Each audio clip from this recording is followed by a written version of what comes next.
¿Qué tal, compañeras, compañeros? ¿Cómo están? Buenos días. ¿Todo bien? Qué bueno, Eladio. Muy bien, gracias. Buen día. Qué bueno.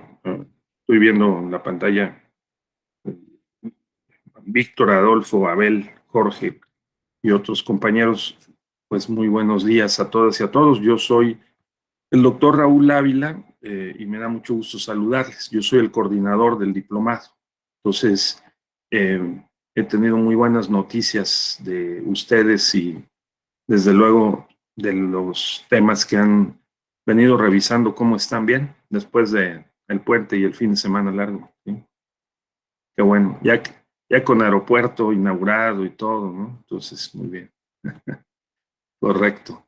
Bien, oigan, me estaban comentando, ustedes trabajan en el ámbito de las autoridades electorales y supongo que también los partidos políticos, ¿no? Eh, en tu caso, Eladio, o eres, o trabajas en el ámbito académico.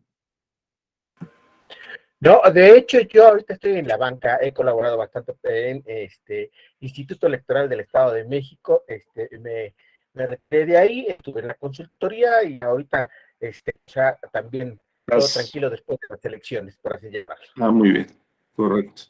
Tú, Adolfo, por ejemplo.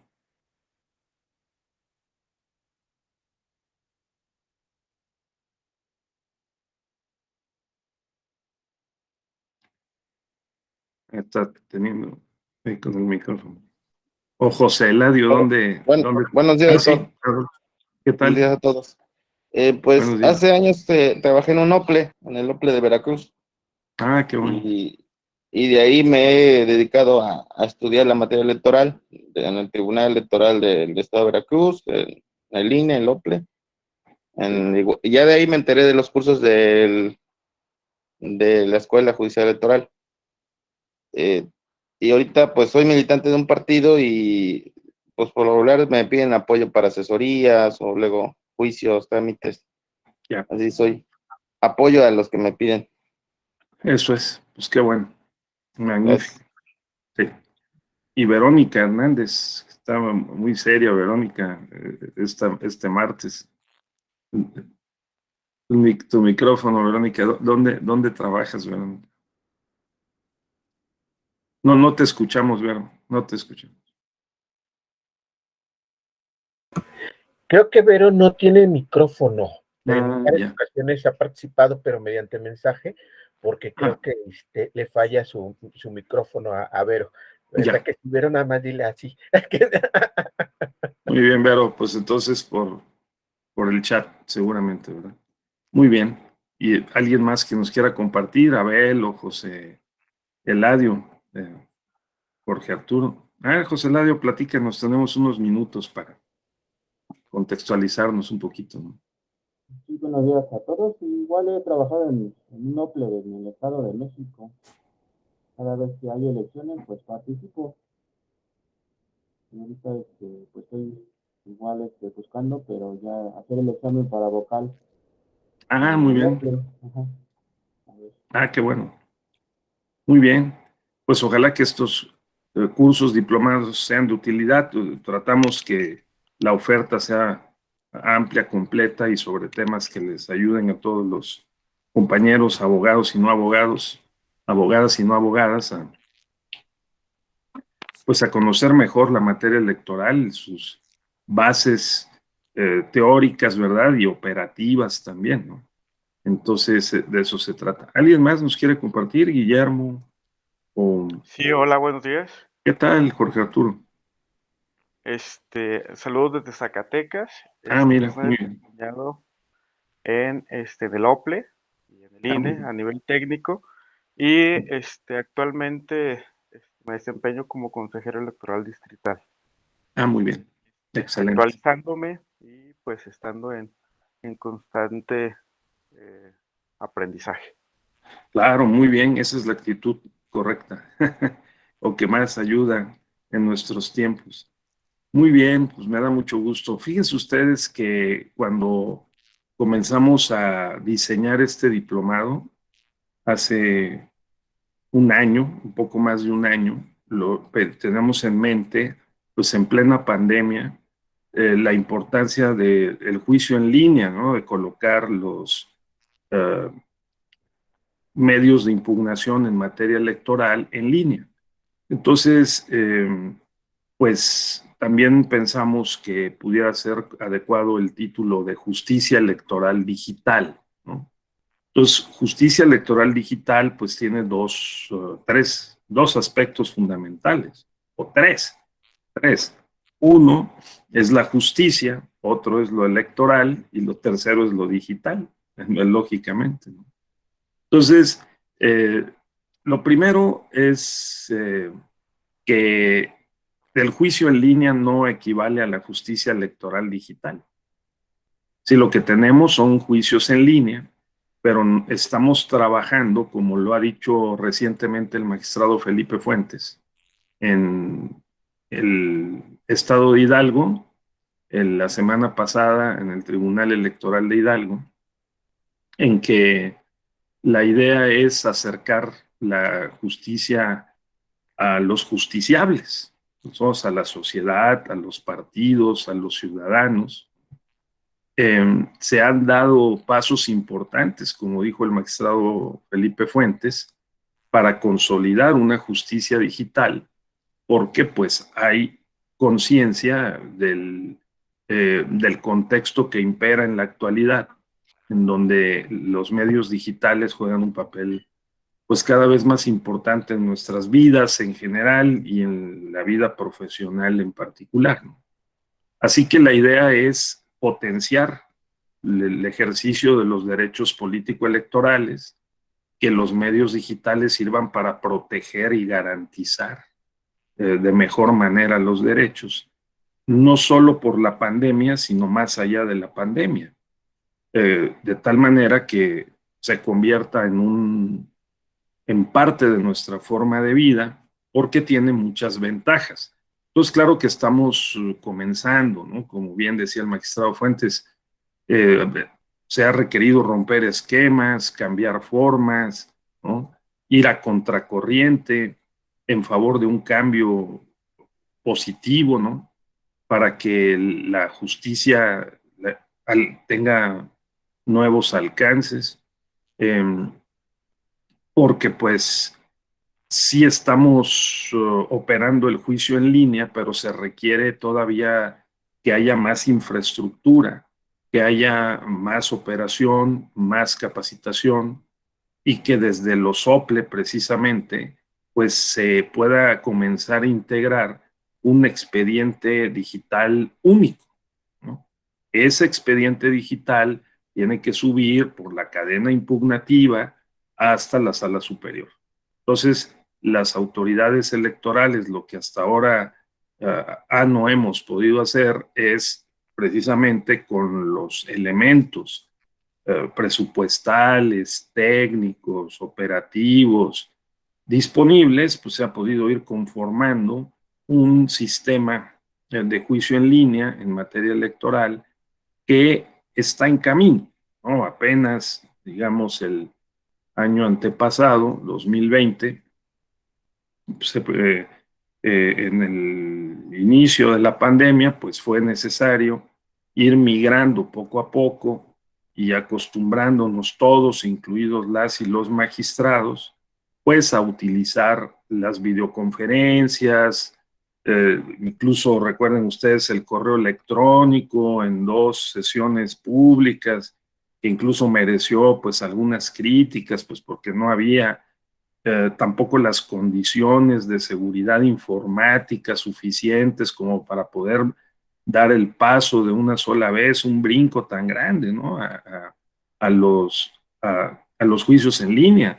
También en el marco, en el contexto de la pandemia, pues hay que considerar que el haber implementado la parte informática, pues también representaba un riesgo para los propios operadores, los ingenieros, las personas involucradas en esas operaciones.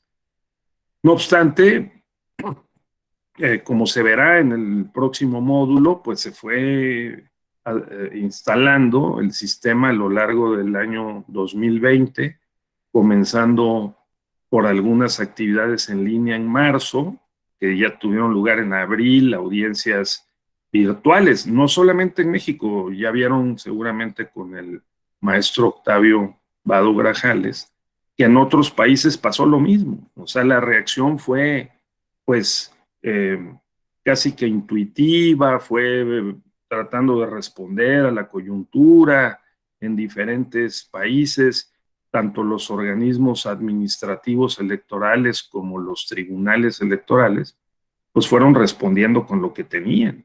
Aparte de que hay una cultura prevaleciente por la propia edad, ¿no? El tema generacional de la mayoría de las y los magistrados en diferentes países, como la mayoría o sea, no de la población, pero sí de quienes hemos sido sorprendidos por este cambio tecnológico, pues necesitamos más educación digital, ¿no? Entonces también los operadores de la justicia se enfrentaron a esa limitación, ¿no? Entonces, algunos países han avanzado más, pero otros no han podido avanzar. Entonces, esto que es muy importante lo que estamos haciendo, porque pues la pandemia nos ha enseñado que tenemos que adaptarnos, y adaptarnos significa que en plena cuarta revolución industrial, ¿verdad? Tenemos pues una serie de fenómenos que nos están impactando, y uno de esos fenómenos pues es la guerra en Ucrania, porque es evidente, como lo hemos venido sosteniendo en este diplomado, que estamos en una época no solo en una época de cambio, sino en un cambio de época. Y ese cambio de época, pues supone precisamente esto que estamos viendo, ¿no? Y que nos afecta en el ámbito electoral y de la justicia electoral. Bien, entonces vamos a hacer lo siguiente. El tema que corresponde a este módulo es el de la aplicación de las tecnologías en la justicia constitucional y ordinaria, es decir, en el ámbito federal, en la Suprema Corte, las acciones de inconstitucionalidad, las controversias. Vamos a reservar ese tema específico para mañana. Hoy quiero hacer con ustedes, en mi carácter de coordinador del diplomado, una breve recapitulación, ¿sí?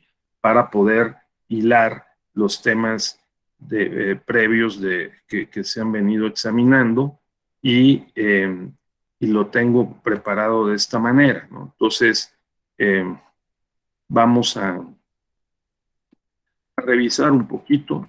Está mi nombre completo, Raúl Ávila Ortiz, para servirles. Vamos a ver.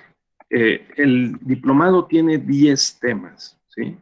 El primer tema es el contexto general, la cuarta revolución industrial, la pandemia y, digamos, los medios digitales. El segundo tema es el Estado constitucional y la democracia digital, o sea, ¿para qué le sirve la democracia digital al Estado constitucional? El tercero es el derecho, la ciencia jurídica, la abogacía y la judicatura ante el reto de las nuevas tecnologías digitales. El cuarto es principios constitucionales y convencionales de la justicia y la tecnología digital. El quinto es experiencias extranjeras en la aplicación de la tecnología digital a la justicia. El sexto es su aplicación a la justicia ordinaria especializada en México, en varias entidades federativas. Este que tenemos hoy es el de la aplicación de la tecnología a la justicia federal. Continúa con la aplicación de la justicia, de la tecnología a la justicia electoral, ¿sí? Federal y local, los antecedentes y el estado actual, los casos que se han resuelto judicialmente. El tribunal, la sala superior ha resuelto varios casos que tienen que ver con la implementación de los juicios en línea, ¿sí? Y con la operación digital en los tribunales electorales locales y en los OPLE también, ¿sí?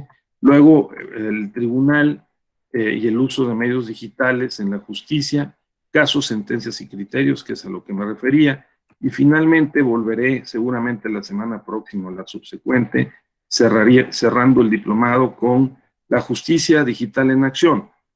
¿Qué avances y qué retos tenemos? Y vamos a pues, ver cómo opera en un tutorial que vamos a tener el juicio electoral en línea, ¿de acuerdo? Entonces, así las cosas. Entonces, no sé si me permiten ir tocando un tema por tema de manera breve, porque el tiempo no sería suficiente para todo, pero después de cada tema me gustaría brevemente escuchar algún comentario o alguna reflexión con base en sus apuntes, en lo que ustedes hayan podido captar sobre el tema correspondiente, que les haya llamado la atención, que ustedes recuerden alguna parte de la discusión que tuvieron con él o la profesora correspondiente. Sí, hagamos este ejercicio para ir pues retroalimentando y también me van a ayudar mucho para poder mejorar el diplomado, ¿no?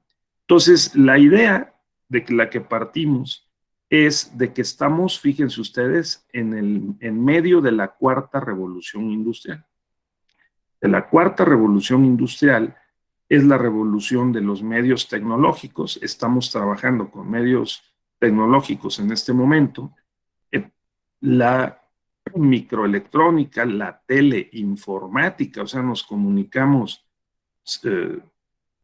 instantáneamente a cualquier parte del mundo, ¿no? Hace algunos años esto no era posible, en el año 2000 esto no era posible, sobre todo por el uso de las redes sociales, y aunque había internet ya desde los años 80 o 90 en algunas partes del mundo, pues fue propiamente hasta este siglo XXI en el que se ha extendido, expandido el uso del internet y las redes sociales apenas en los últimos 10 años. Entonces, ¿estamos en una revolución industrial? Sí. Se le denomina cuarta revolución industrial, ¿sí? Es el uso de los medios digitales, pero no es solo eso, es el uso de las energías limpias, alternativas o alternas, es también la bioquímica, es el que hoy se puede y en el futuro cercano se podrán hacer operaciones impresionantes en el cuerpo humano, incluso en 10 años se prevé que en 10, 20 años se pueda prolongar la vida de manera significativa en varios años más. Vivir 100 años dentro de unos 20 años va a ser algo que si bajo ciertas condiciones, cuidados ¿no? e intervenciones, pues va a ser factible. Esto va a afectar mucho todo el mundo de la economía, la producción, el trabajo, las relaciones sociales y políticas. Y desde luego el derecho pues va tomando, retomando, incorporando, desplegando estas nuevas tecnologías porque afecta a las relaciones sociales. Recuerden ustedes que el derecho pues es una técnica que hemos inventado para orientar la conducta, ¿no? Entonces orientamos la conducta, constreñimos la conducta a través del derecho. Luego, entre otras, pero fundamentalmente el derecho. Ahora, ¿una revolución industrial qué es? Entonces, una revolución industrial es un cambio en las tecnologías de la producción y las formas de trabajo y las condiciones de la economía. Por lo tanto, impacta mucho a la sociedad, impacta a la política, impacta al derecho y también modela una forma de cómo nosotros vemos el mundo, lo que pensamos, lo que creemos, o sea, que impacta en la cultura, ¿verdad? Entonces, hemos tenido otras revoluciones industriales, sí, a finales del siglo XVIII, a mediados y finales del siglo XIX, a mediados y finales del siglo XX, y ahora, en esta primera década del siglo XXI, se ha vuelto a acelerar la economía. La primera revolución industrial tuvo lugar fundamentalmente en Inglaterra, ¿no? Y se expandió por buena parte del mundo. Uno de los países que perdió con la primera revolución industrial fue China, porque perdió las rutas comerciales por las que sus productos venían al mundo occidental e Inglaterra se hizo, digamos, dueña de esas rutas comerciales. En la segunda revolución industrial, Estados Unidos comenzó junto con Inglaterra a posicionarse.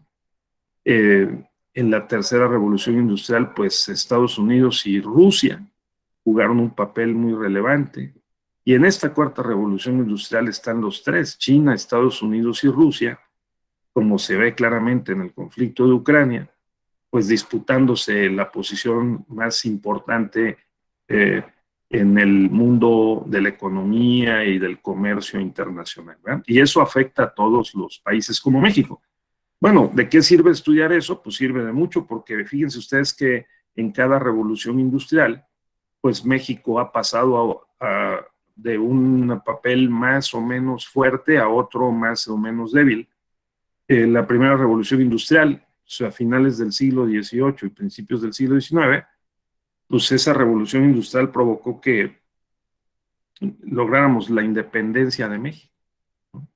Porque pues Inglaterra le ganó la batalla como hoy la están librando Rusia, China y Estados Unidos contra y la Unión Europea, que seguramente va a perder mucho con este conflicto ucraniano. El que más va a perder es Europa, ¿no? Pues en aquel momento el que más perdió fue España. España perdió a la Nueva España y perdió todas sus colonias y posesiones en América y en Asia, y en parte en África, ¿no? Entonces, en la segunda revolución industrial, pues también se repartieron 7 países de Europa, ¿no? Inglaterra, Alemania, Francia, Italia, entre Holanda, ¿no?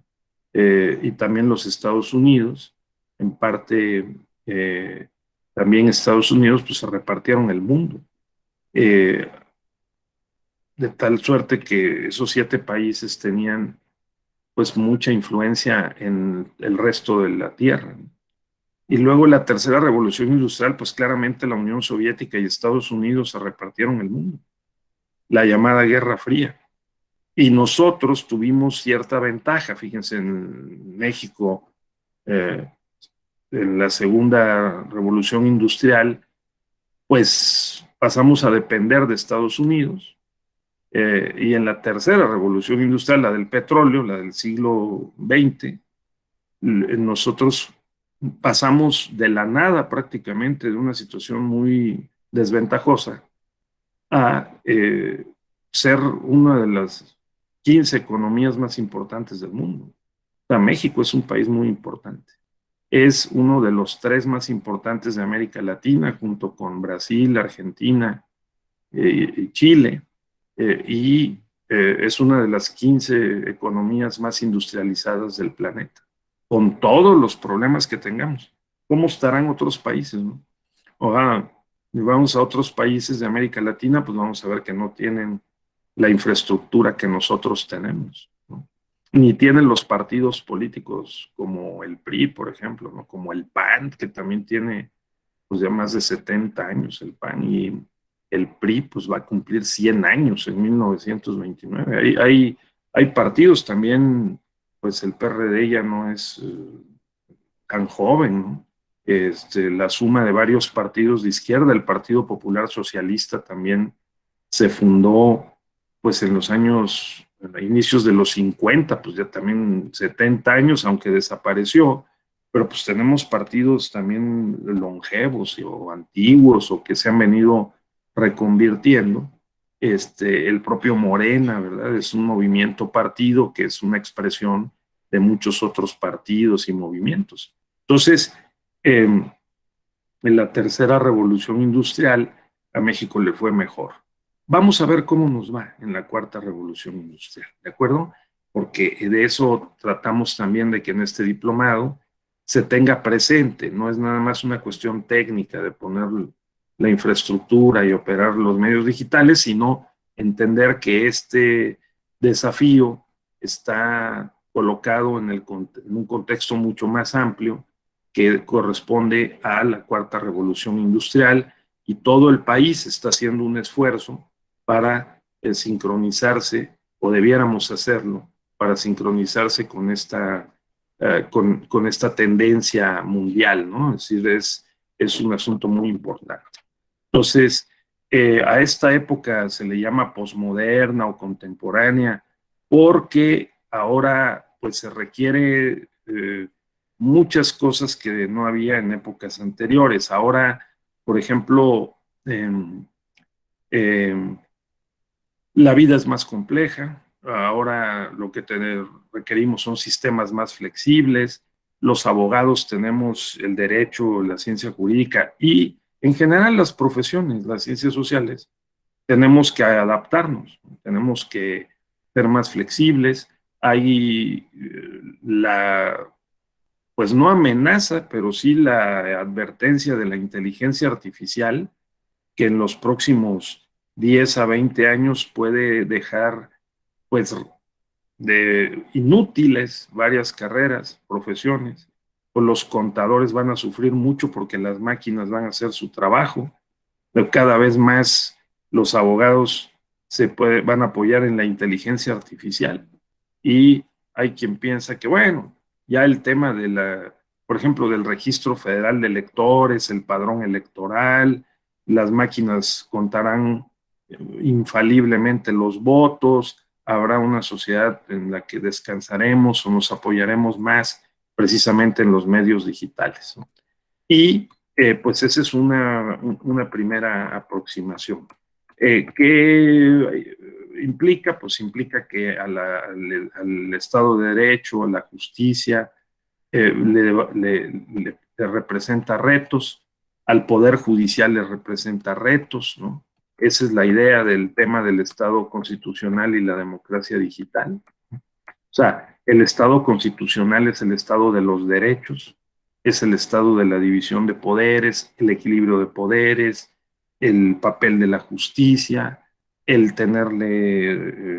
el creer y tenerle respeto a la Constitución, a las convenciones internacionales, el que pues podamos remontar en lo posible, porque se ve complicado, pero bueno, las crisis, ¿no?, acumuladas, la crisis económica, la crisis social, política, jurídica, que haya algunas opciones para remontar estas crisis. No es fácil, no va a ser fácil, pero pues eso es lo que se está buscando. Ahora, con la pandemia que se ha afectado mucho la economía, los trabajos, el empleo, las oportunidades, pues hay unos que son más y otros menos optimistas, los ciberoptimistas y los ciberpesimistas, ¿no?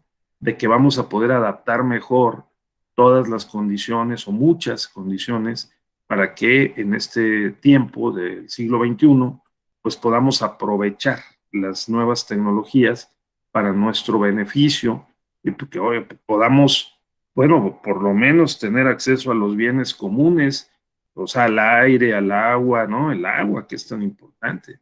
Un ingreso mínimo, los trabajos, ¿no? Los empleos, las oportunidades de poder emprender algún negocio, de que tengamos un trabajo, pues, remunerado adecuadamente. Hay esas posibilidades, pero también hay muchos riesgos, los riesgos de que esto, pues, se complique, de que no tengamos, pues, las mejores condiciones para poder eh, eh, trabajar, tener un empleo y unos ingresos y construir nuestro plan de vida, pues también es un problema, ¿no? Sobre todo para las nuevas generaciones, eso lo tenemos muy claro, pues está haciendo un esfuerzo bien grande, no solo en México, un esfuerzo insuficiente para poder cerrar las brechas sociales, más bien parece que se abren más, que hay más ricos y los que ya eran ricos se volvieron más ricos y que hay más pobres y que hay menos oportunidades. O sea, no es fácil este cambio que estamos sufriendo y para el Estado constitucional y la democracia también, ¿no?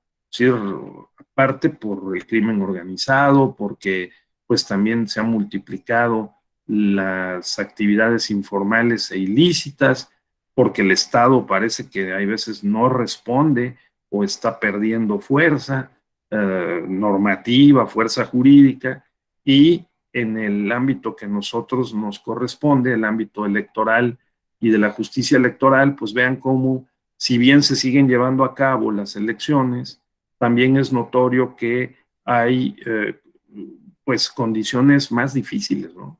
Es decir, hay unos debates muy fuertes que tenemos hoy, no solo en México, en otros países, pues porque los representantes hay veces o con frecuencia se olvidan de los representados. Parece que los partidos políticos están más interesados y concentrados en sus propios temas, ¿no? Entre partidos y liderazgos, grupos, disputándose espacios y recursos, que en la ciudadanía, ¿no? Que los seleccionó, escogió como representantes.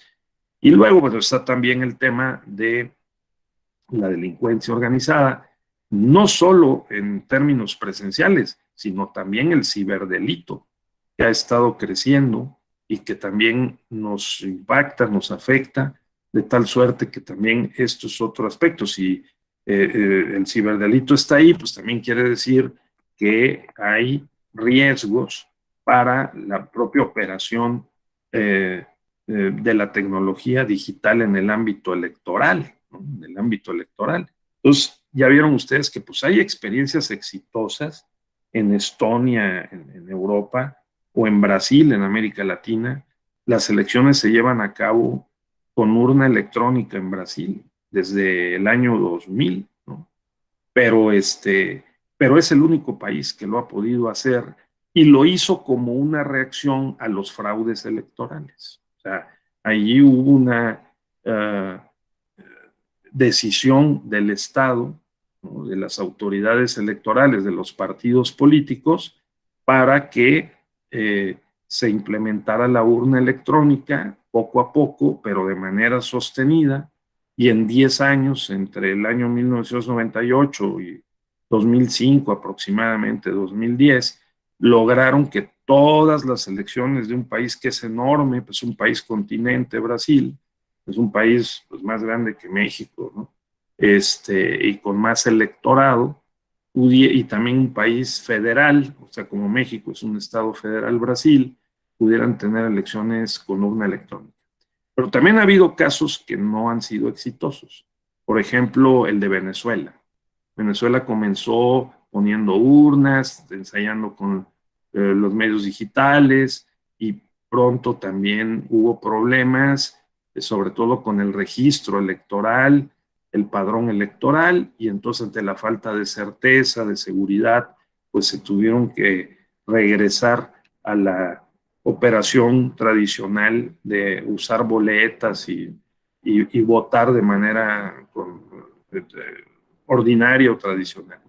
Entonces, en Alemania incluso el Tribunal Constitucional declaró inconstitucional el voto electrónico, ¿no? Porque consideró en 2009 que no todas las personas le entienden a la operación de la tecnología y que eso era desigual, que eso afectaba el valor de la igualdad de todos ante la ley y la Constitución. Como no todos le entendían, pues entonces había una desigualdad en el uso y una incertidumbre en relación con esta operación. Entonces, no es fácil, ¿sí? En República Dominicana el año pasado se suspendió en mayo la elección porque en el ámbito municipal pues se iban a usar también algunas urnas electrónicas y hubo un problema técnico y no se pudo hacer. Entonces, no es fácil. En México hemos tenido varios intentos, esfuerzos, proyectos piloto. En general se han comportado muy bien, tanto las máquinas como los humanos, ¿no? Mexicanos y mexicanas, los ciudadanos, y las autoridades electorales.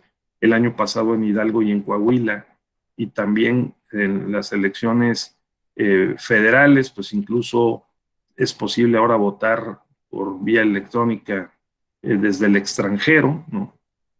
Pero seguimos, digamos, avanzando de manera gradual, ¿sí? Entonces, esa es un poco la idea. La idea es que haya una mayor fuerza en esto, que haya avances, porque necesitamos adaptarnos. Cada vez que cambia la época, los abogados, la judicatura, los litigantes, las autoridades del gobierno, todos hemos cambiado y tenemos que cambiar nuestra cultura.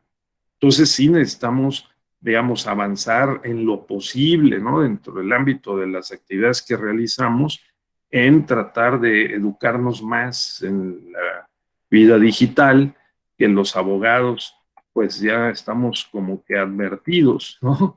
De que tenemos que usar más los medios digitales, por ejemplo, usar el amparo, por ejemplo, en las acciones o las controversias constitucionales y, por supuesto, los medios de impugnación en materia electoral, que han ido avanzando poco a poco y hay varias centenas de juicios en el ámbito de la Sala Superior del Tribunal Electoral Federal que se han llevado todo el procedimiento en línea, ¿sí? Y ojalá que fueran más, porque la verdad es que tiene muchas ventajas, ¿no? Pues reduce los costos de traslado, ahorra tiempo en la tramitación, en general los costos hasta de las copias, ¿no? Entonces ayuda a la ecología, agiliza los juicios, el acceso es inmediato, ahí se pueden promover en línea y consultar los acuerdos en cualquier momento, pues se pueden subir las pruebas documentales en el sistema digital, por supuesto, las audiencias pueden tener lugar, o sea, no solamente es la presentación de la demanda o el informe justificado o el tercero perjudicado que se presenta en el juicio, sino también es el tema de las audiencias, de las pruebas y por supuesto de la sentencia y su notificación. Se pueden pues con más facilidad descargar resoluciones, sentencias, así que parece que también ayuda a disminuir el tema de la corrupción, facilita las notificaciones en cualquier momento, en la madrugada o en la noche o en el día. Se pueden consultar las constancias del expediente, se puede usar desde un teléfono celular, entonces pues tiene sus ventajas. Ahora, las desventajas es que pues sí, se requiere un cierto conocimiento especializado, una capacitación, conectividad, ¿verdad? Hay veces también depende uno mucho de las tecnologías, hay que tramitar la firma electrónica, luego dicen, no hombre, es que se tarda mucho, es que voy a perder todo el día. Bueno, sí hay que invertirle un poquito, no mucho, pero sí algo de tiempo porque se han ido perfeccionando los trámites y ya sea con la e-firma del SAT o con la FIREL del Poder Judicial de la Federación, pues se accede, como lo veremos mañana, y sobre todo el próximo módulo de justicia electoral, la justicia electoral en acción, pues se puede tramitar la firma electrónica y con eso podemos tener acceso, la llave de acceso al sistema digital para operar el juicio en línea, ¿sí? Genera incentivos profesionales. Hay unos que dicen que no, o sea, que este es un problema, pues no se cobra más el litigio, ¿no? Electoral porque se use el juicio en línea, al contrario, puede ser que se eliminen algunas justificaciones de traslado, ¿no? O de gastos que luego se cargan en los costos del litigio. Pero bueno, ese es otro aspecto. Y también dicen algunos que hay cierta desconfianza entre el cliente, el abogado y el sistema, o sea que luego los clientes no les gusta mucho la idea de que se use la vía digital, como que no existe esta cultura y como que no les gusta mucho. Las contingencias y las fallas técnicas, pues también es otro problema, sin duda. Pues puede caerse el sistema, se puede suspender o complicar el uso de la tecnología digital, pues también es que tenerlo en cuenta. La brecha social y digital, que dicen algunos, oye, pues sí, en un país que tiene 60 millones de pobres, sí, pero tenemos más de 120 millones, 127 millones de usuarios, o sea, es decir, puede ser que las personas tengan dos o tres aparatos, teléfonos, pero el número de usuarios y de personas conectadas ha crecido muchísimo. Y ahora que se está licitando la red 5G, tecnologías de quinta generación, va a ser más rápido, va a ser más seguro, se van a poder prestar más servicios, se van a poder ampliar las redes y, bueno, este mundo digital va a seguir creciendo, ¿sí? También algunos dicen, oye, pero no puedo adjuntar cierto tipo de pruebas para practicar esas pruebas. Bueno, hoy tenemos, bueno, por fortuna en materia electoral, pues tenemos las pruebas, por lo general son documentales, ¿no? Entonces, y las audiencias se pueden llevar a cabo en línea, claramente. Entonces, eso es así. ¿Hasta aquí tienen ustedes algún comentario, compañeros? Lo voy a quitar un momento, ¿sí? Me gustaría también verles y escucharles. A ver, por favor, Adolfo Alarcón, algo que hayan ustedes visto o que quieran ahora rebotar conmigo, con toda confianza, háganlo, por favor, estoy para servirles. Bueno, doctor, en efecto, lo que usted decía sobre para acceder al juicio en línea, ¿no? Un servidor igual pues, no ha ido a tramitar la fiel y pues es un juicio que, por ejemplo, en mi caso casi no lo utilizo, o sea, no lo utilizo prácticamente. Yo acudo más a la vía intrapartidista, cuestión de la queja, y posteriormente el JDC. Entonces, por ejemplo, un asunto que gané hace poco, prácticamente presenté 4 JDC. Entonces, imagínense, el partido está en la Ciudad de México, ahí están las oficinas, allá resuelve la Comisión de Justicia. Viajar hasta México para presentar el JDC y fueron 4 para ganar un asunto. Es muy difícil que el ciudadano, en este caso el militante del partido, acceda a la justicia. Entonces es muy importante acercar la vía digital para poder reducir tiempo y dinero. Yo tengo que hacer el JDC en 2 días para que me dé 2 días para llegar allá a la Ciudad de México. Claro. O sea, Adolfo, a ti te convendría más de que siguiera avanzando la infraestructura digital, que los convenios con los OPLE y los tribunales locales se fueran extendiendo, porque aquí hay que distinguir también, ¿no? Entre los asuntos de ámbito local y de ámbito federal, pero y los partidos, como dices, ¿no? También, pues hay ámbito local, ámbito partidos nacionales, pero la defensa de los derechos político-electorales, que además es el 80% de los asuntos que resuelve el tribunal, ¿no? Que son de la militancia partidista, sí tendríamos que avanzar más rápido, ¿no? En que los partidos tuvieran esta infraestructura que ha sido motivo de muchas conversaciones y tratar de que efectivamente pudiéramos avanzar más rápidamente. Yo tomo nota de esto y me parece muy interesante tu observación, Adolfo, ¿no? Muy importante. Sí, o sea, la lógica es muy clara. Si el 75-80% de los asuntos proceden de la vida interna partidaria, pues ahí es donde habría que establecer el método más práctico para poder operar los litigios, ¿no? Sí, eso es. Entonces, ahora dime una cosa, Adolfo, tú que convives y algunos otros compañeros, compañeras, en el tema o más cercanamente o conoces o has practicado el tema de los JDCs, los partidos políticos, ¿cómo ves el tema de la mediación? ¿Tú crees que esta sería una posibilidad? Lo mencionaste ahorita, ¿verdad? Pero de hecho, Adolfo, opera el sistema, digamos, se dan prácticas de mediación, o sea, hay conversaciones, y luego ya si no se logra algún acuerdo, pues entonces ya ni modo, ya se va uno a la comisión de justicia partidaria, y si hay condiciones, tiempo, bien, y si no, pues puede operar el persaltum, ¿no? Entonces, platícanos un poco tu experiencia, Adolfo. Bueno, un servidor, ahora sí soy servidor público, entonces a veces las audiencias en la vía interna del partido son igual por vía plataforma digital. Entonces Sí, a veces yo no participo directamente, pero estoy ahí asesorando correcto. y he sido testigo de la mediación que existe en el partido. Ahora sí, primero en la audiencia, antes de entrar a lo que es a la admisión de las pruebas y eso, y alegatos, dan un término de 10 minutos para que lleguen a una conciliación. Me ha tocado ver que la autoridad del partido pues no se presenta, entonces no hay mediación.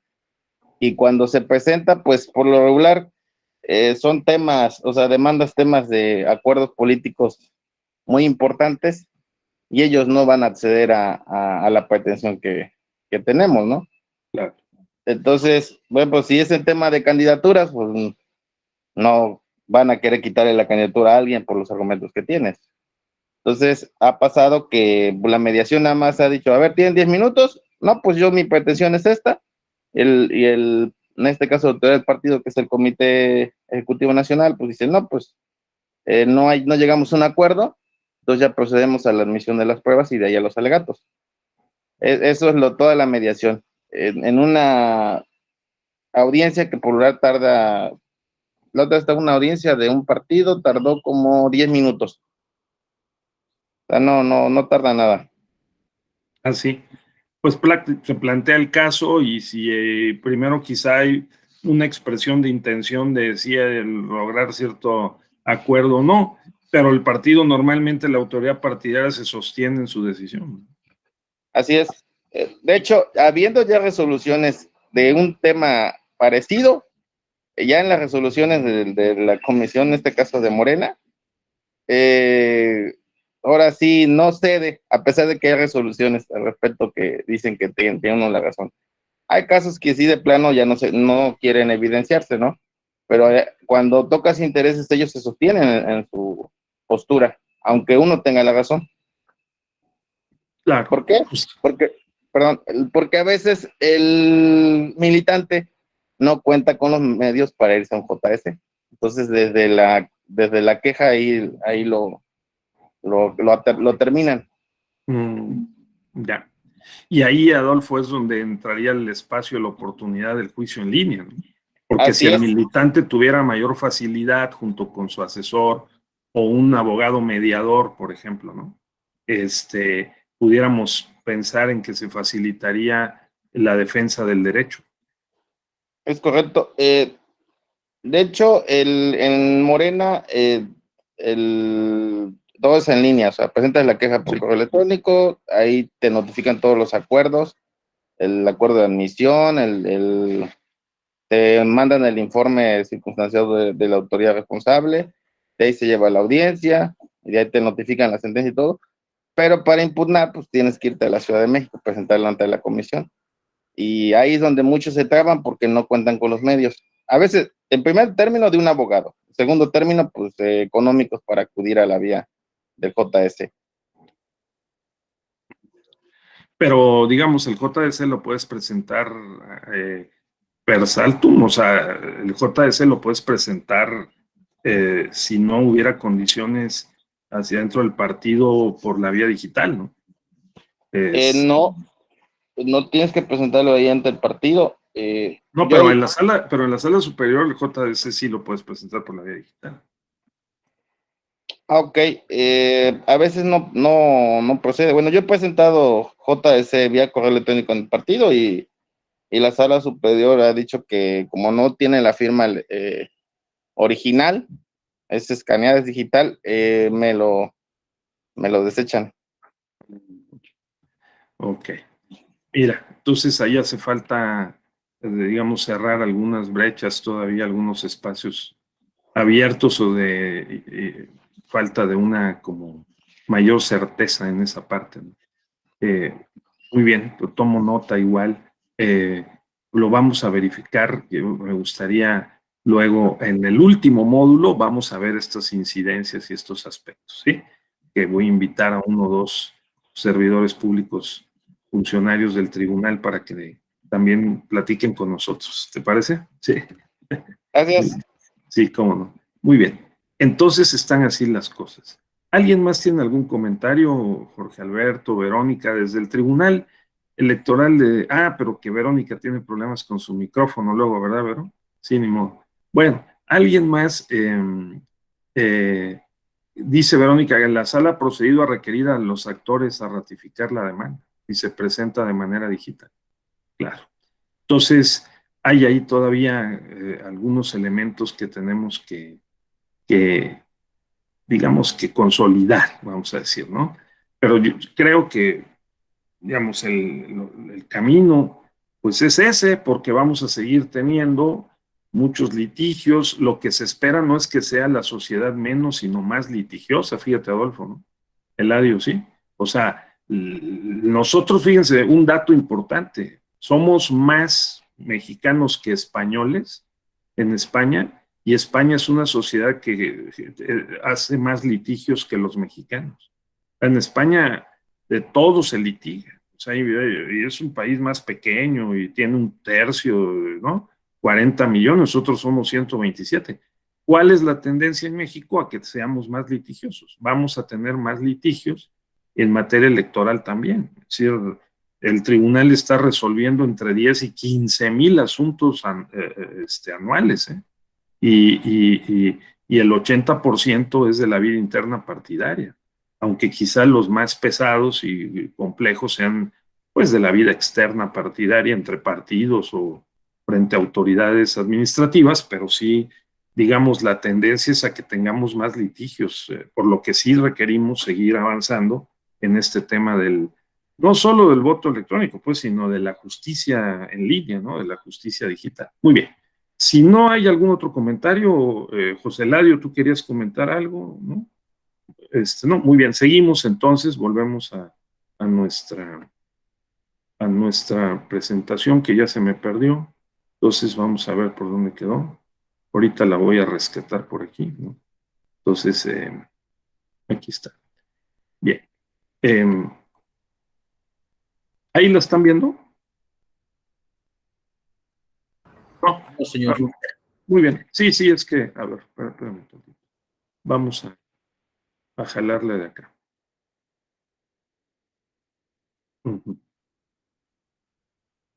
Permítame un segundo. Sí, entonces, vamos a ver. Ahí la tengo, ahí la tengo. Ahí está, muy bien.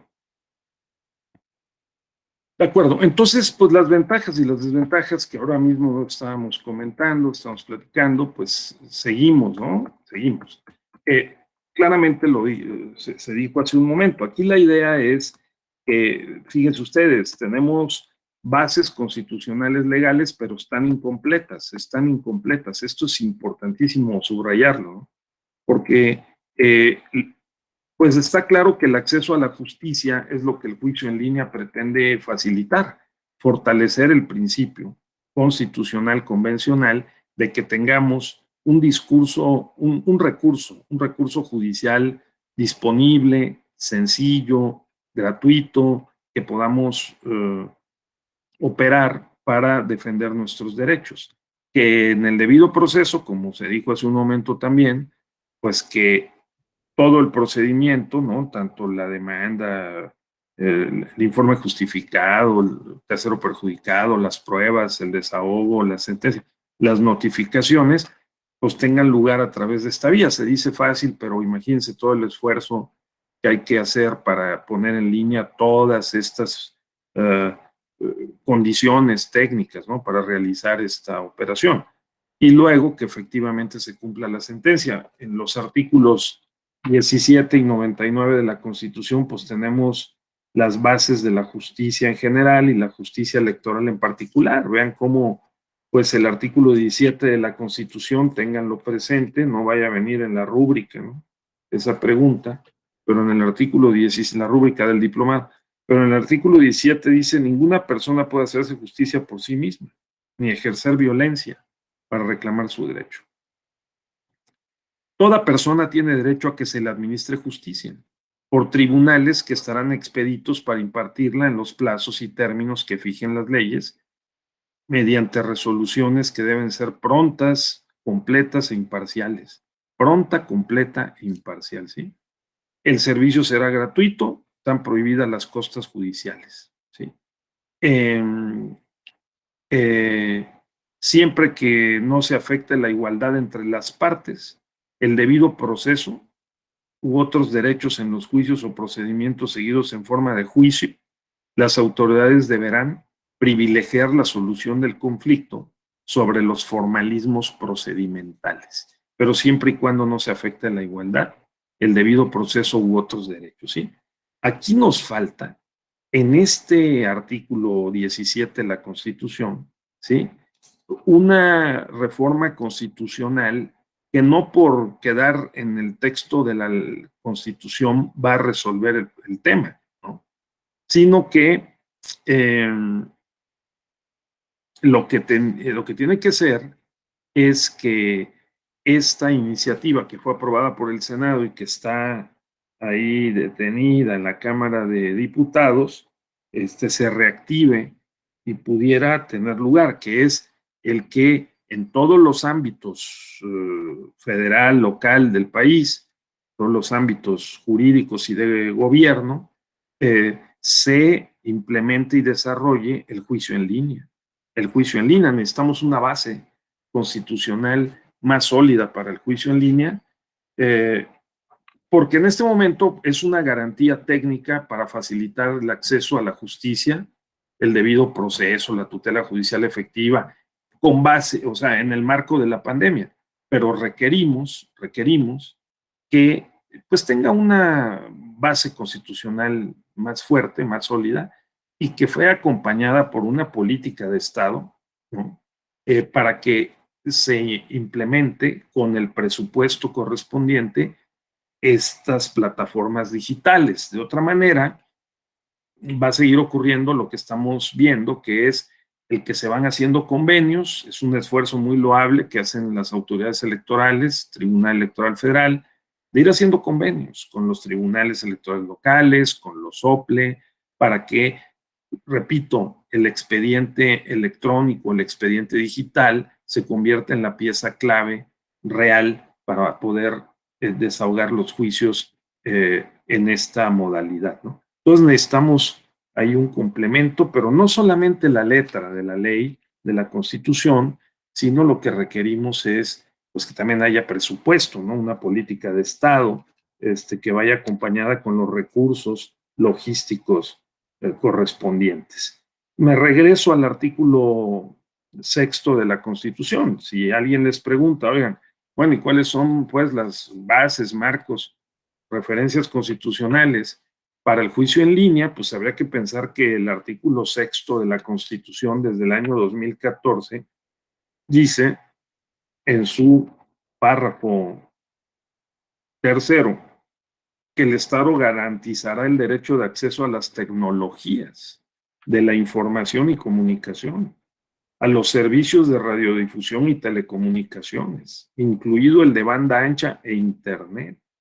Para tales efectos, el Estado establecerá condiciones de competencia efectiva en la prestación de dichos servicios, ¿sí? Entonces, imagínense ustedes, párrafo 3º. El Estado nos tiene que garantizar progresivamente el derecho de acceso a las tecnologías de la información y la comunicación. Por eso ha sido tan importante que ya se empiece a licitar, que lo va a hacer Telmex, ¿no?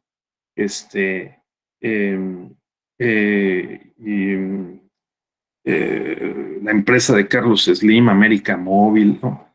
La red 5G, para que empecemos por las grandes empresas que tienen capacidad, que nos pueden, ¿no?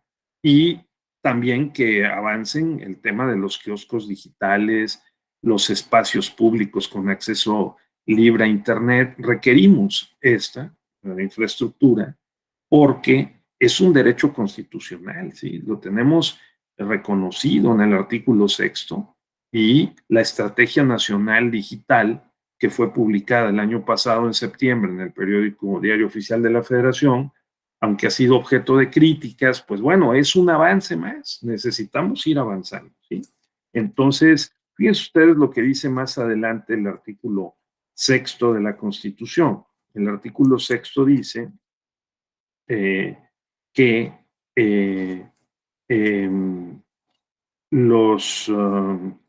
dice, en materia de radiodifusión y telecomunicaciones, el Estado garantizará a la población su integración a la sociedad de la información y el conocimiento mediante una política de inclusión digital universal con metas anuales y sexenales, ¿sí? Entonces, tiene que haber una progresividad en esta materia. Es un derecho humano de las personas en general y de los ciudadanos también, de inclusión digital, ¿de acuerdo? Entonces, el artículo 6º, inciso B, fracción primera. Dícele, las telecomunicaciones son servicios públicos de interés general, por lo que el Estado garantizará que sean prestadas en condiciones de competencia, calidad, pluralidad, cobertura universal, interconexión, convergencia, continuidad, acceso libre y sin injerencias arbitrarias. Vean cuántos principios ahí operativos hay para poder, digamos, concesionar estos servicios, ¿no? Y que se garanticen una mayor calidad. Que hay brechas digitales, que hay pobreza, que hay falta de oportunidades, hay personas que, bueno, pueden tener un smartphone o un teléfono celular, pero diferentes que puedan operar o defender, ¿no?, sus derechos vía digital. Es verdad, pero también es verdad que hemos avanzado contracorriente, ¿no?, como dijimos hace un rato, y que con todas las adversidades y complicaciones, pues tenemos enfrente un panorama que seamos moderadamente optimistas al menos de que sí puede y debe avanzar esta estrategia, ¿no? Sí, entonces, esto es otra base constitucional, ¿no? El artículo 17, el artículo 6, obviamente el artículo 1, porque estos son derechos y garantías que tenemos reconocidos en la Constitución. El artículo 1 dice claramente que los derechos y las garantías están reconocidas en la Constitución y que solo la Constitución las puede restringir o suspender, ¿eh? Y que se interpretarán siempre esos derechos y garantías en favor de las personas y que se tratará de dar la protección más amplia. Es el principio pro persona y además estas corresponsabilidades, ¿no?, de las autoridades del Estado, porque tienen la obligación de promover, respetar, proteger, garantizar los derechos humanos de conformidad con los principios de universalidad, interdependencia, indivisibilidad, progresividad. Entonces el Estado tiene estas obligaciones y una de ellas es pues, la inclusión digital, ¿de acuerdo? La progresividad en materia de inclusión digital, de incorporar a la población a la sociedad de la información y el conocimiento, y esa es la cuarta revolución industrial. ¿De acuerdo, compañeros? Entonces, luego estamos con el artículo, bueno, no solo 35, ¿no?, y otros más de la Constitución que establecen los derechos políticos específicamente. Fíjense ustedes que aquí es importante también tener presente el artículo 9, fíjense, el artículo 9 de la Constitución, ¿sí? Que el artículo 9 pasa desapercibido, pero ¿qué dice el artículo 9 de la Constitución? ¿A qué se refiere? ¿Ustedes se acuerdan a qué se refiere? El artículo 9 constitucional es importantísimo. Fíjense lo que dice el artículo 9. No se podrá coartar el derecho de asociarse o reunirse pacíficamente con cualquier objeto lícito, pero solamente, ahí hay una restricción, solamente los ciudadanos de la República podrán hacerlo para tomar parte en los asuntos políticos del país. Entonces, este es el derecho político, el derecho humano a la participación política. Es el mismo derecho que está en el artículo 23 de la Convención Americana de Derechos Humanos, ¿sí? Este artículo es muy importante porque establece el derecho fundamental a la participación ciudadana en la vida política. Y de allí se desprenden varios otros derechos. El derecho a votar, el derecho a ser votado, el derecho a asociarse, a formar partidos políticos, a afiliarse, a desafiliarse, a acceder y a ejercer el cargo, y el derecho a revocar el cargo, ¿sí?, o a ratificar el cargo, como va a ocurrir el 10 de abril, por primera vez en la historia de México, que acudiremos a votar por la ratificación o la revocación del cargo de la presidencia de la República, que es muy, muy relevante caso, ¿no? Luego el artículo 41 de la Constitución, en donde también allí pues tenemos todas las bases constitucionales. La más importante es que el artículo 41 dice que nosotros hemos decidido y en México creemos que los poderes públicos por elección, ¿verdad? El poder legislativo, el poder ejecutivo, se renovarán mediante elecciones libres, auténticas y periódicas. Entonces, esto es también igualmente importante, ¿sí? Porque esa es la clave, digamos, del sistema democrático electoral en el que nosotros estamos ubicados aquí desde la Escuela Judicial Electoral, el Tribunal Electoral y estos diplomados, como el de Justicia Electoral Digital, ¿sí? Las elecciones en México tienen que ser libres, auténticas y periódicas. Y hay una serie de principios que también están vinculados con esa definición. En las elecciones tienen que organizarse y la función de la justicia electoral tiene que realizarse también conforme a los principios de certeza, legalidad, independencia, imparcialidad, ¿no? Objetividad, profesionalismo, máxima publicidad, todos esos. Entonces están vinculados con esto que estamos viendo. Y luego el artículo 99 de la Constitución es otro referente importante, por si aparece por ahí en la rúbrica y les preguntamos cuáles son esos, pues entonces hay que tenerlos presentes, ¿no? Porque el artículo 99 pues enlista las facultades del Tribunal Electoral, con excepción de lo dispuesto en el artículo 105, fracción segunda de la Constitución, que se refiere a las acciones de inconstitucionalidad, ¿no? Pero el Tribunal Electoral es la máxima autoridad jurisdiccional en la materia y es un órgano especializado del Poder Judicial de la Federación. Entonces, ahí vienen las atribuciones, vienen todos los medios de impugnación, ¿no? La base constitucional de los medios de impugnación. Y aquí es donde necesitamos que no dependa de una ley orgánica o peor aún de un reglamento interior, sino que haya una base constitucional concreta que respalde la estrategia digital electoral. Esa sería la idea y el concepto, ¿no? Una estrategia digital electoral que incluya la justicia electoral. Bueno, si tuviéramos como Brasil lo hizo, un plan estratégico a 10 años, ¿no? Como lo hizo Brasil, que vamos a comenzar con las urnas electrónicas por la circunscripción 1, la 2, la 3, la 4, la 5, y que avance el juicio en línea y la justicia electoral y la justicia intrapartidaria. Entonces podríamos pensar en un horizonte que nos pudiera llevar a consolidar esta idea de la justicia electoral digital. ¿De acuerdo? Eso es otro aspecto que también habría que tener presente. Quisiera también mencionar que las experiencias extranjeras, o sea, ratificar, reiterar de que ningún país tiene completo un sistema de justicia electoral digital.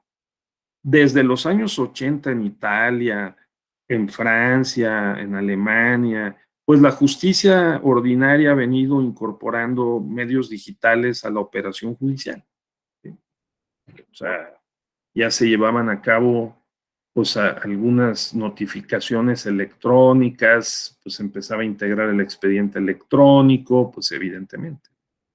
Desde entonces, conforme avanzaron los años 90, pues ya se hizo más natural, normal el uso del Internet, pues en países como Estados Unidos o en otros países de Europa. En México no tanto, pero ahí la llevábamos, ¿no? Hasta que ya en el siglo XXI esto se ha normalizado, se ha extendido, no podríamos ahora vivir sin el Internet, sería muy complicado, las redes sociales cada vez nos inundan más, ¿no? Y yo quisiera destacar el caso de Brasil. y también de España, que lo he visto de manera presencial. Miren, en España, a los que nos gusta, lo voy a quitar tantito, en España, a los que nos gusta el fútbol, fíjense ustedes, compañeros, en España desde hace muchos años, la Real Sociedad, por ejemplo, en el País Vasco, vota para elegir a la dirigencia del club vía electrónica, ¿no? O sea, la votación vía electrónica para elegir a la dirigencia, ¿no? E incluso a la gerencia, lo cual, pues sería bueno que el Cruz Azul, ¿no?, que es una cooperativa, ¿no?, hiciera esta operación. O sea, pero el Cruz Azul tiene un padrón de cooperativistas, ¿no? Entonces, deberían de usar esta tecnología para tal efecto. Y yo creo que los partidos también, Adolfo, para elegir a sus dirigencias, como lo están haciendo ahora, vieron el sindicato de la General Motors, votaron por internet. O sea, tenemos que romper esa brecha cultural para decir, vamos a dar ese paso. Este es un problema muy serio, el tema de la confianza. Porque, por ejemplo, también hay quien opina que vencer este tema cultural y de los hábitos no ha sido, no es y no será fácil. Porque lamentablemente también hay operaciones malévolas de carácter técnico, ¿no? Aunque claro, tecnologías como el bloque de cadenas, el blockchain, ¿no?, lo hace más difícil, ¿no? Lo hace más difícil. Entonces, el meterle la mano, vamos, a los sistemas informáticos. Entonces, también el tema de la ciberseguridad aquí es relevante. Pero sí les quiero decir una cosa, que también, digo, con o sin una electrónica, hay que tener cuidado. En Honduras, en el año 2017, el presidente, que ahora lo acaban de meter a la cárcel y hasta lo van a extraditar a Estados Unidos, Orlando Hernández, ¿sí?, se presentó a la reelección con un amparo constitucional que tramitó ante la Corte Constitucional de Honduras y ganó la reelección contra la prohibición expresa de la Constitución de que no debía haber reelección, ni siquiera intentarse la reelección, fíjense, ¿sí?, porque sería acusado de traición a la patria el que lo hiciera. Pues el presidente Orlando Hernández, ¿sí?, ganó un amparo con una sala de lo constitucional en el Tribunal Superior de Justicia, en la Suprema Corte de Justicia, en donde su partido tenía una mayoría, ¿sí? Eso es importante. Y, ¿qué fue lo que pasó? Hubo tanta resistencia de sus opositores, entre otros la actual presidenta que ganó en diciembre, ¿sí?, o sea, la esposa de Manuel, del expresidente, también presidente que lo fue en 2009, Zelaya, de Manuel Zelaya, la esposa de Manuel Zelaya, que es ahora la presidenta. Perdón que no recuerde sobre la marcha su nombre, pero el caso es que el día de las elecciones en diciembre del 2017, ¿sí?, se cayó el sistema. Se cayó el sistema, Adolfo. Y dejó de fluir, dejaron de fluir los resultados y ganó él con la votación de las regiones a más alejadas, donde tardaron más en llegar los votos, algo como lo que pasó en México en 1988. Pues imagínense ustedes. Entonces, ¿qué fue lo que pasó? Cuando volvió el sistema y recontaron y demás, resulta que ganó cuando venía perdiendo, ¿no? Y las encuestas habían dicho que iba a perder. Entonces, pues se generó un conflicto muy serio que provocó muertos y heridos esa noche en Tegucigalpa, en Honduras. Y se hizo una auditoría informática, ¿sí?, por parte de la Organización de Estados Americanos que reveló que habían sido violados los seguros informáticos, imagínense. Fíjate, Eladio, ¿no? Los seguros informáticos. Y sin embargo, se reconoció el triunfo del presidente Orlando Hernández porque metió la mano a Estados Unidos, el Departamento de Estado dijo, reconocemos el triunfo del presidente, no hay una evidencia firme, consistente, irrefutable de que haya habido un fraude, ¿no? Pudo haber un intento de violación de la seguridad o se pudo haber violado la seguridad, pero no hay evidencia de que se haya alterado la votación. Y entonces lo sostuvieron. Bueno, 4 años después perdió la presidencia y está en la cárcel. Acusado, aparte el expresidente, acusado de financiamiento ilícito de su campaña, de narcotráfico y de otras lindezas más, ¿no? Entonces, lo digo porque el mensaje que quiero pasar es que con o sin medios digitales, la confianza es fundamental, la credibilidad y la confianza. Si tuviéramos credibilidad y confianza, pudiéramos usar cualquiera de modalidad para la elección. Y lo que se presume es que los medios digitales pueden abonar a la confianza pública, ¿no? A la credibilidad ciudadana en las instituciones. Bueno, esa es la presunción, ¿no? El caso de Honduras 2017 manda un mensaje lamentablemente en sentido contrario. El caso República Dominicana 2020 fue el año pasado, en el mes de mayo, manda otro mensaje, 2021, manda otro mensaje, creo que fue 2020, perdón, fue 2020, manda un mensaje también contrario, ¿sí? Que es el de que si no cuidamos bien la preparación, todos los contratos, toda la operación de un sistema de estas características, podemos tener pues lamentables sorpresas, ¿verdad, Adolfo? O sea, echarlo a perder, que fue lo que ocurrió allí. Y en Venezuela también ha habido una experiencia opuesta. Y también, fíjate, Eladio, ahí te doy la palabra ahorita, en Paraguay también ha habido la idea pues de la votación con urnas y se han hecho proyectos piloto y ahí la llevan, pero no tenemos, que es lo que estoy defendiendo, un sistema completo. Que ya Adolfo dice, oye, hace falta ahí, ¿no? Hace falta ya. O sea, necesitamos una estrategia digital electoral y de justicia electoral nacional. Estimo yo, ¿de acuerdo? A ver, vamos a ver, Eladio, por favor, adelante. Gracias. Creo que en el caso mexicano hemos dado pasos agigantados con respecto al avance democrático, principalmente en los últimos 20 años. Sin embargo, creo que más bien, y hemos ido superando poco a poco cada una de las barreras, tanto culturales, como en el caso de la reelección, ¿no? O sea, que antes era un tabú completamente drástico, en donde ahora pues ya podemos tener reelección tanto en las presidencias municipales, diputaciones, que ya es un poquito más flexible.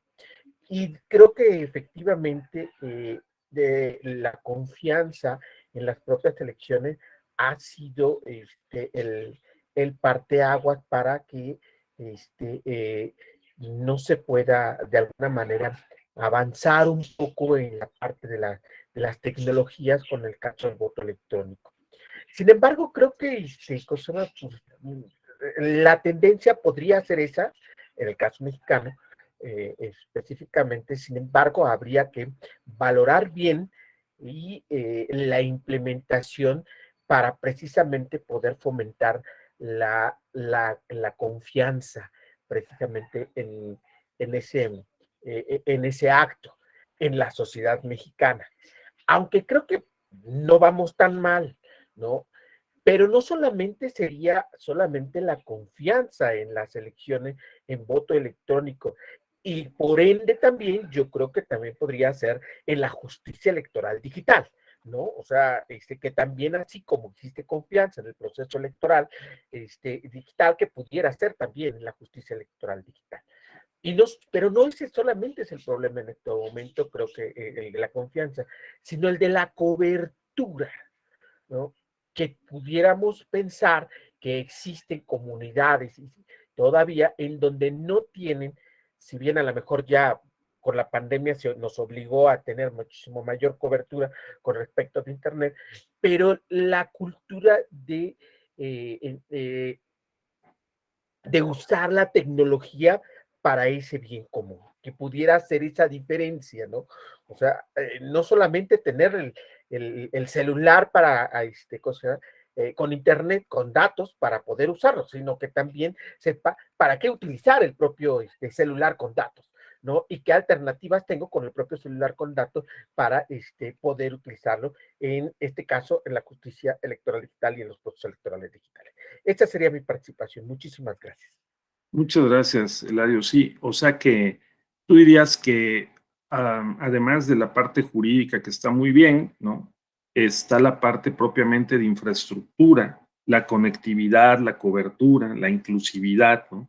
Y la brecha social, ¿no? Y digital, que supone un trabajo de capacitación muy importante, ¿no? Para poder acompañar la inclusión o la inclusividad, digamos, la inclusión. Entonces, yo estoy de acuerdo. ¿Tú qué opinas, Adolfo? Tú lo has visto más operativamente dentro del partido, Guillermo, José Ladio. Es decir, ¿qué opinan? ¿Dónde están las debilidades, no? Dice Eladio, pues en la infraestructura, que es la cobertura, la capacitación, y y bueno, estamos acostumbrados a que, hombre, tengamos que partir de un marco jurídico que respalde el presupuesto, la política pública. Ahí está también una deuda que yo he subrayado. A ver, Adolfo, por favor, adelante. Yo creo que hay un ejemplo muy claro ahorita lo que es el proceso de revocación de mandato. Ya que hubo una organización de ciudadanos que promovió la revocación de mandato, que más que revocación quieren la ratificación del presidente de la República. Es algo que yo le comentaba la vez pasada en el diplomado de argumentación jurídica. Sí. No sé si recuerda. Sí, Entonces, un servidor que milita en un partido y que está, en este caso, a favor de la ratificación, pues me registré para lo que es auxiliar de la asociación, para lo que es para pues juntar las firmas. Entonces,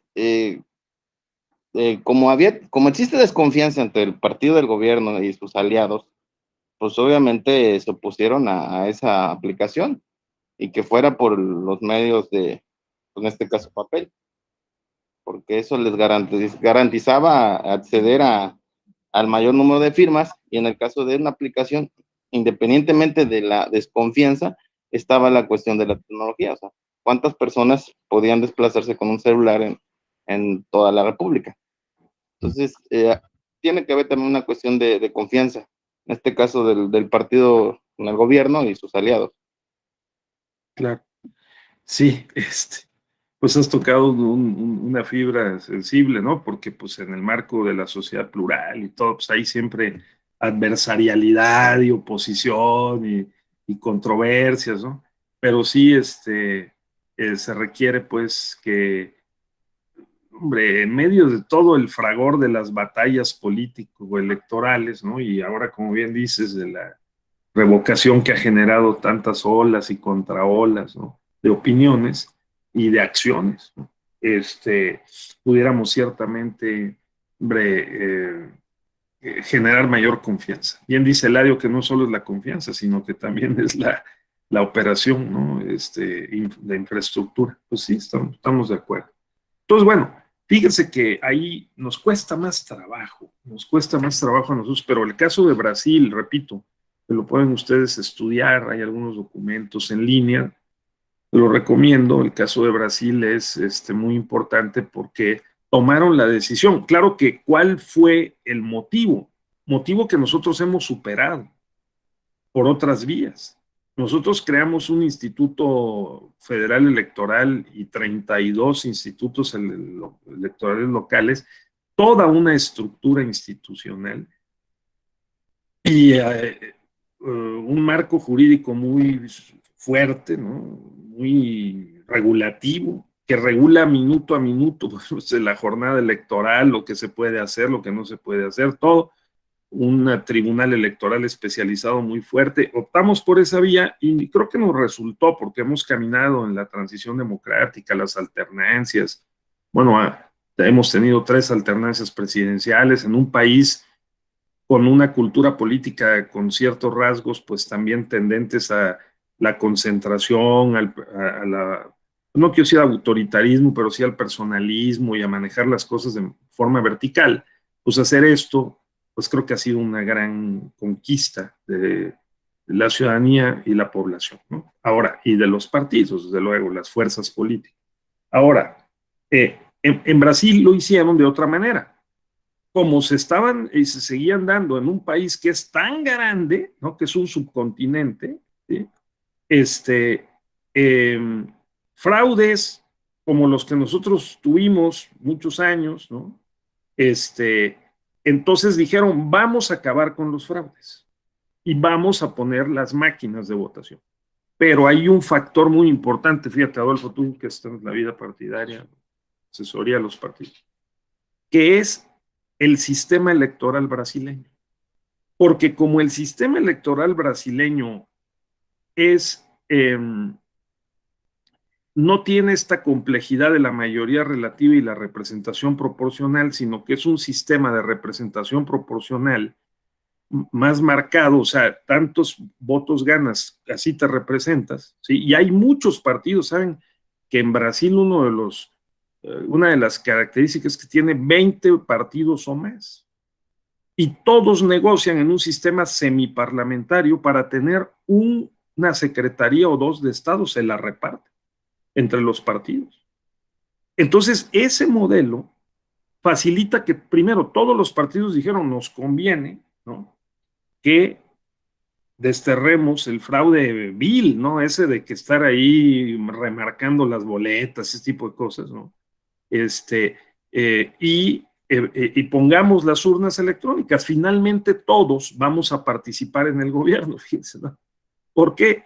Porque el sistema semiparlamentario presidencial brasileño, ¿sí?, hace que el presidente le entregue a cada partido, ¿sí?, los que van en su coalición ganadora, pero también los que pierden. Los que pierden también tienen parte de las, digamos, de los presupuestos del Estado. Entonces, desde el Congreso.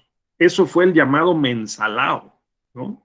El mensalao, que es de lo que le acusaron a Lula da Silva y a su sucesora, a Dilma Rousseff, fue el que, y que también lo hacían los anteriores presidentes a ellos, ¿sí?, es que cada mes les mandaban una bolsa de dinero, ¿no?, a los partidos representados en el Parlamento. El mensalao, o sea, la mensualidad, vaya, ¿no?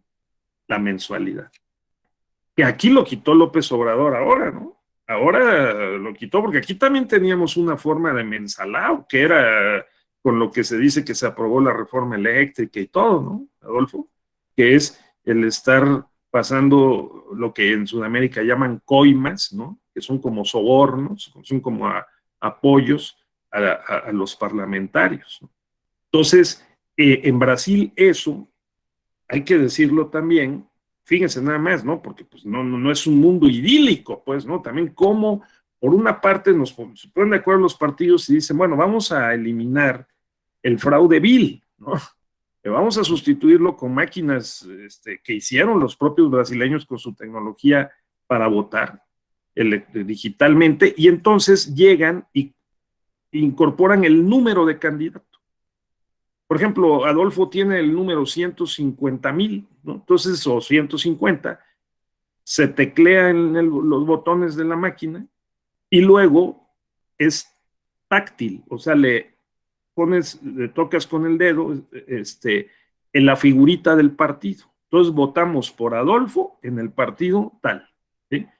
Y se registra el voto como en el cajero automático, pero cae en la urna pegada, anexa, ¿no? Que adyacente, forma parte de la máquina de votación, el recibo. El recibo. Entonces no hay manera, porque de que hubiera algún fraude, porque si alguien cree que hay una manipulación del software, ¿no? O una violación de la seguridad informática, entonces se pueden revisar, fíjate, José Ladio, los recibos como el que te da la máquina, el cajero automático en el banco, ¿no? ¿Sí, Eladio? O sea, te puede recontar los recibos. Entonces eso todavía refuerza la seguridad del voto. Y bueno, ya la parte de la justicia, en Brasil hay un solo órgano electoral, el Tribunal Superior de Justicia Electoral, que organiza las elecciones y resuelve los conflictos. En Brasil, el Tribunal Superior Electoral, que forma parte del Poder Judicial, organiza las elecciones y resuelve los conflictos. Entonces, ¿qué es lo que tiene? Tiene tribunales regionales y colocan las urnas digitales, las urnas electrónicas. Por eso pueden tener muy rápidamente el resultado de la elección. Y ya tienen 20 años practicando con este sistema. Y ahora en la pandemia, pues también ajustó el tribunal sus elementos para recibir las demandas en línea, ¿no? Claro, hemos seguido, como dije, no hay ningún tribunal que tenga completo todo el sistema, como digamos, que lo pongamos como ejemplo, pero se ha ido avanzando en segmentos de la tramitación del juicio en línea, ¿sí? En el caso brasileño también. Entonces, tenerlo en cuenta es importante porque este es el camino a seguir, digamos, ¿no? Y creo que en este diplomado bien estamos haciendo en subrayar, remarcar estos aspectos y que nosotros podamos tener más claro cuáles son las fortalezas y las debilidades de nuestro sistema, cómo se ha ido implementando y qué cosas le faltan. ¿De acuerdo? Compañeras, compañeros. Bien. Entonces vamos hoy a concluir nuestra sesión, un poquito anticipadamente. Estimado Girel, ¿sí? Tecnologías educativas, gracias. Y vamos a prepararnos para el día de mañana, ¿de acuerdo? Que vamos a ver cómo le hizo la Suprema Corte el Consejo de la Judicatura Federal en materia particularmente de amparo, ¿no? Cómo también a partir de 2013 en adelante, sobre todo nueva ley de amparo 2013, que tiene disposiciones muy concretas en la materia, se han venido desplegando la operación del juicio de amparo en línea. También las acciones de inconstitucionalidad y las controversias constitucionales se pueden presentar todas en línea. Entonces, en el año 2020, como veremos, la Suprema Corte emitió algunos acuerdos y el Consejo de la Judicatura Federal para facilitar a los litigantes todavía más, aunque puede ser que todavía haga falta más, ¿no? El registro de la firma electrónica en el Consejo de la Judicatura Federal, la FIREL, para poder operar el amparo digital o el amparo en línea. ¿De acuerdo? Entonces, pues vamos avanzando. Pero, claro, se incentivó con la pandemia el uso de las tecnologías digitales, pero sí coincidimos en que nos hace falta todavía más desarrollo, consolidar estos sistemas. Bien, no sé si hay algún comentario final, alguna reflexión. Vamos a concluir por ahora aquí y mañana nos retomamos nuestras sesiones a las 9 de la mañana. ¿Sí? Muy bien, compañeras, compañeras, gracias, cuídense mucho, buen reinicio de semana, ¿no? Y que estén muy bien. Gracias.